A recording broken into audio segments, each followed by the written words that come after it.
The Inheritor. If you're not already rich, this one's not for you. The window's closed. The Inheritor didn't work hard or take big risks. They just got lucky, like cosmic lottery level lucky. They were born into money, straight up spawned from a rich person's balls. No grind, no strategy, just boom. Welcome to life with beachfront property and a private chef. It's like winning the lottery without even knowing a lottery existed, and then being annoyed your driver took the long way home. Now sure, people love to say, well actually it's not that easy. They'll argue that growing up with everything handed to you can screw you up, makes you soft, kills motivation, makes money feel like Monopoly cash. And yeah, maybe there's some truth to that. Maybe. But let's be real. It's hard to feel too bad for someone complaining about a lack of purpose while they're teeing off on hole 7 with a Rolex tan line and a mimosa in hand. Even if you've got existential dread, it probably hits a bit softer when you're driving a Lambo to your 18-hole golf session on a Tuesday morning. The average Joe. Now this path to getting rich really depends on two things: how you define rich and how fast you want to get there. If your version of rich is yachts and penthouses,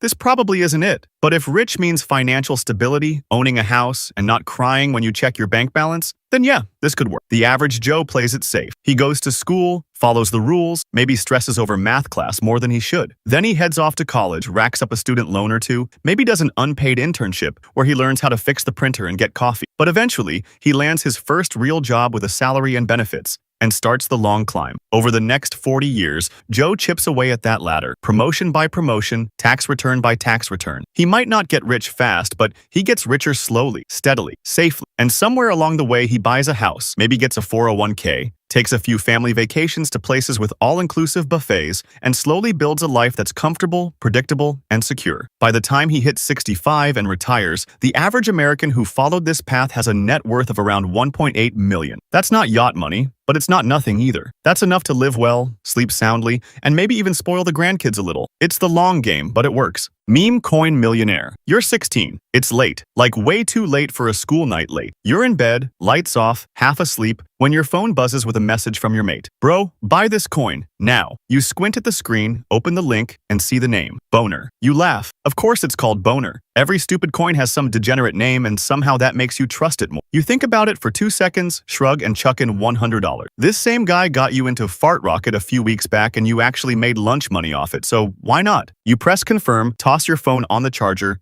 and jump into bed. Fast forward a month. You're scrolling like you do every day, thumb numb, brain half dead, when something familiar pops up on your feed. A finance bro in a tank top says, yo, not financial advice, but Boner just rose 69% overnight. I'm fully erect. I mean, fully invested. You blink. Wait, Boner? That rings a bell. Did I buy that? You open your crypto app, half laughing at the idea. You dig through your dusty little portfolio of forgotten trash coins, and there it is, Boner. You tap into the chart and it's not just up, it's vertical. Green candles like skyscrapers. You refresh it just to make sure it's real. The number updates. You stare. Your $100 isn't worth $120. It's not even a couple grand. It's $4 million.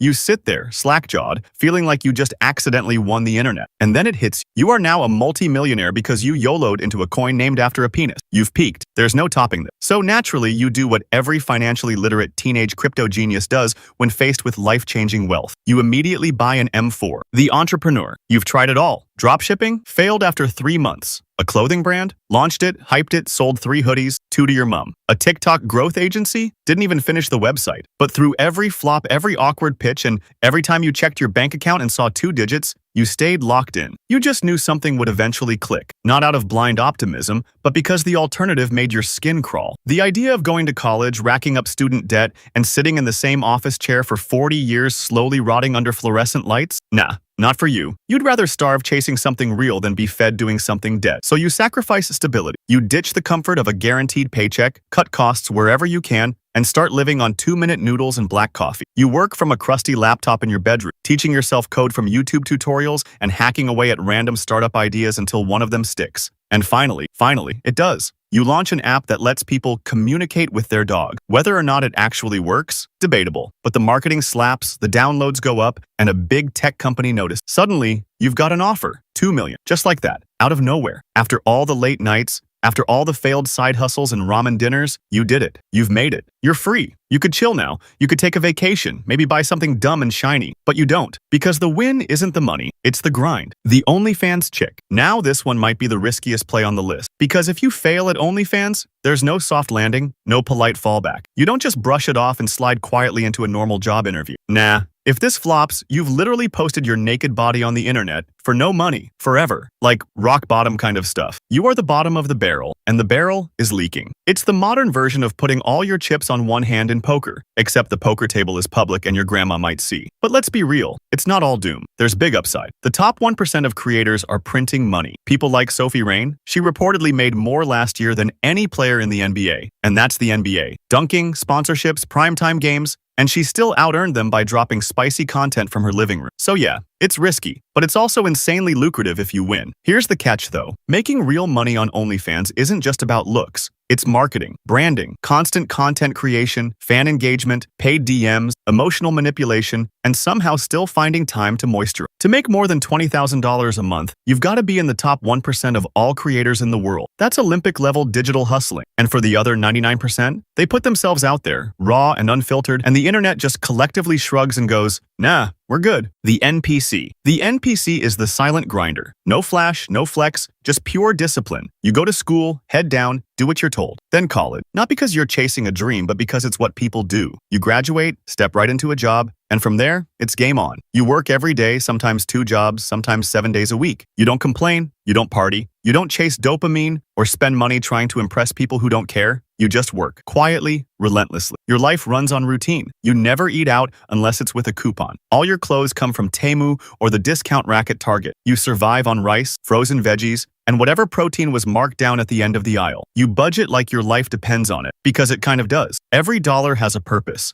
Every unnecessary purchase is a betrayal of the mission. You're not trying to live your best life in your 20s, you're trying to buy freedom. And here's the twist. After 15, maybe 20 years of this, you do it. You actually do it. By age 40, you're debt-free, mortgage-free, and your investments quietly spit out enough cash each year to cover your simple, intentional lifestyle. You don't live in a mansion, you don't drive a Tesla, but you don't have a boss either. You live in a small, paid-off home, and your days are yours. You read books, you play video games, you go on long walks without checking the clock. Wait, you're rich? You're 23. You're hot. Like really hot. You've got runway cheekbones, 300K followers, and a skincare routine that costs more than most people's rent. And now, you're engaged to the love of your life. A charming, wise, slightly older gentleman. He's 75. He has stage 4 cancer, and he calls you Angel, even though he forgets your name sometime. When people ask why you're marrying him, you smile sweetly and say, because I love him. Age is just a number, and technically, so is a bank balance. Everyone around you knows exactly what's going on. His friends know, his nurses know, the waiter at your engagement dinner definitely knows,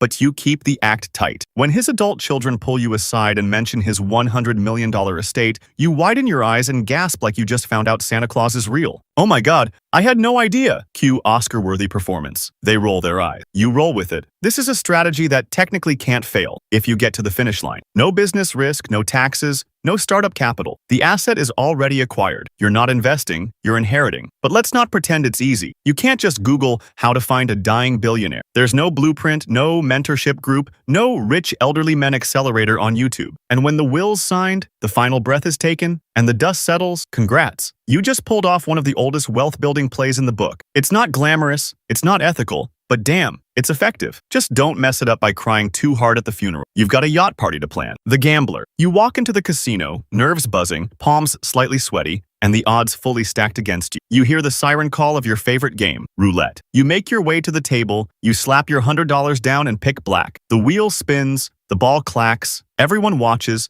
and boom, black, you're at $200. Most people would pocket the win. Most people would walk. But you're not most people. You double down. Black again. $200 becomes $400. Your hands are shaking now, not from fear, but from something worse. Momentum. You feel it. The table's hot. You repeat the process again and again. $400 to $800. $800 to $1,600. Before you know it, you've got people gathering around, watching this lunatic casually pressing his entire stack onto black every single time. The crowd's growing, murmuring with each spin. You're not just gambling now, you're putting on a show. $100 turns into over $800,000. You've done it. You've beaten the house in a way that shouldn't even be statistically possible. 13 blacks in a row. The table is silent now. The dealer looks at you like you've summoned dark forces. You're sweating through your shirt. The pit boss is suddenly way too interested in your next, and still, you can't stop. You can't walk away now. Not when black's been hitting like a drumbeat straight from the gods. You push your entire stack forward, over 800k riding on one last spin. Everyone's holding their breath. The wheel starts turning again. The ball spins, bounces,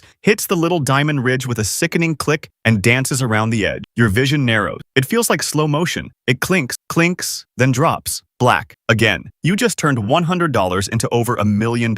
Your head is spinning. You've somehow bent probability to your will. And this time, you leave. You take your chips, your luck, your shaky hands, and you cash out. Just like that, your life has changed forever. You walk out of the casino a millionaire, the influencer. You start off posting cringe TikToks from your bedroom, lip syncs, trends, fake story times, whatever gets views. At first, it's just your cousin and a few bots liking your stuff. But you keep at it. Slowly, the numbers go up. You build a following. One day, you wake up and brands are in your inbox. Your first deal? A print-on-demand t-shirt company selling knockoff Kermit the Frog. The shirts suck. They're thin, shrink in the wash, and feel like cardboard. But you make a post hyping it up as limited edition high-quality streetwear. And somehow, it works. You clear $10,000 from a single video. From there, it's easy. You keep posting, keep growing, keep promoting garbage products with a smile. Blue light glasses, fake supplements, drop-shipped everything. And honestly, you don't feel bad. If people are buying this stuff, that's on them. You're just playing the game, and playing it well. One of one, being the best in the world. At something, or even top 100 or 1,000 depending on how popular that specific thing is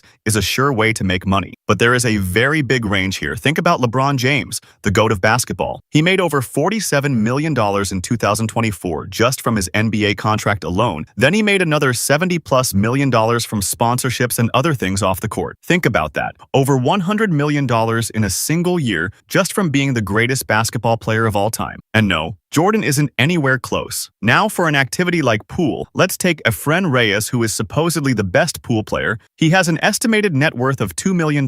Still great, but no $100 million in a single year. It all comes down to how much money these different sports generate and how much the individual can generate different brands, but the same goes for different activities like chess or poker. It's 2025, and you can make money in a bunch of different ways. Let me know if you want a part 2.